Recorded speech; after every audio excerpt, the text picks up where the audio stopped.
Je devais avoir à peu près 8-10 ans.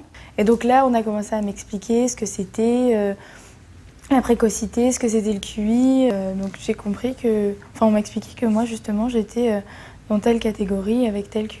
En général, un enfant précoce, c'est un enfant qui a des aptitudes qui le démarquent des enfants de son âge.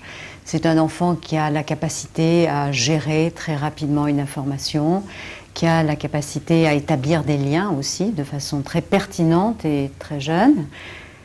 La précocité, c'est plus qu'un quotient intellectuel. On a hélas un peu tendance à le résumer à un chiffre. La précocité, c'est une façon de vivre, c'est un état d'esprit. C'est différent d'une personne à l'autre.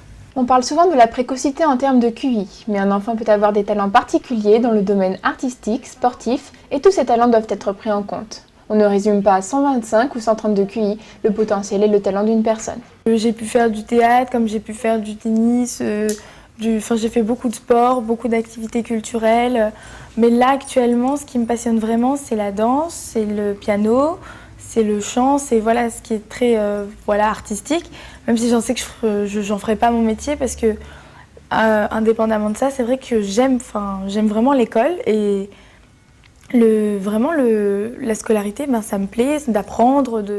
Comment les parents peuvent-ils accompagner leur enfant pour surmonter les difficultés et faire de cette précocité un réel avantage? Je pense qu'au quotidien, c'est d'abord de garder un temps de qualité avec l'enfant, d'avoir un réel dialogue avec l'enfant pour comprendre quelles sont les questions, les problèmes qui peuvent se poser, peut-être aussi pour comprendre ses projets, ses désirs et l'aider à développer au mieux ses projets. S'il y a des problèmes relationnels, ce qui arrive parfois, c'est aussi l'aider à réfléchir sur la façon de trouver ses solutions à ces problèmes. Les enfants différents, précoces ou simplement très matures sont souvent montrés du doigt. Peut-on vivre sereinement cette enfance? Pour moi, l'expérience le prouve. On peut être précoce et heureux. Il y a bien évidemment des enfants précoces qui souffrent et on en entend parler. Je pense que la façon de vivre la précocité pour un enfant va dépendre en grande partie de la façon dont ses parents et dont son entourage le vivent. Si les parents, si l'entourage l'acceptent comme quelque chose, je dirais, de normal, entre guillemets, c'est-à-dire quelque chose qui n'a pas à être critiqué ou dont on a à se méfier, à ce moment-là, l'enfant sera à l'aise dans son monde. Si par contre le parent considère que cette intelligence rend les relations avec les autres de son âge impossibles, je crois que l'enfant va s'enfermer dans une tour d'ivoire. Que deviennent les enfants précoces en grandissant? Vont-ils tous réussir brillamment? De manière surprenante, on pense que si on a un QI élevé, on va forcément réussir.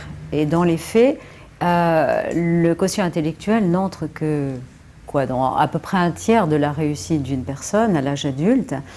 Il y a des composantes qui sont fondamentales pour réussir. Ce sont, je dirais, des aptitudes émotionnelles. C'est une intelligence émotionnelle et plus particulièrement une intelligence sociale. Comprendre le monde dans lequel on vit, comprendre les relations, savoir gérer ses relations est fondamental pour faire reconnaître ses talents, pour réussir, c'est-à-dire pour avoir un sentiment de s'épanouir et de trouver sa place dans ce monde. Les parents sont les premiers alliés de l'enfant pour l'aider au quotidien et l'accompagner sans le pousser à réussir à tout prix. Car n'oubliez pas, l'essentiel n'est pas qu'il devienne un petit génie, mais qu'il grandisse heureux et épanoui.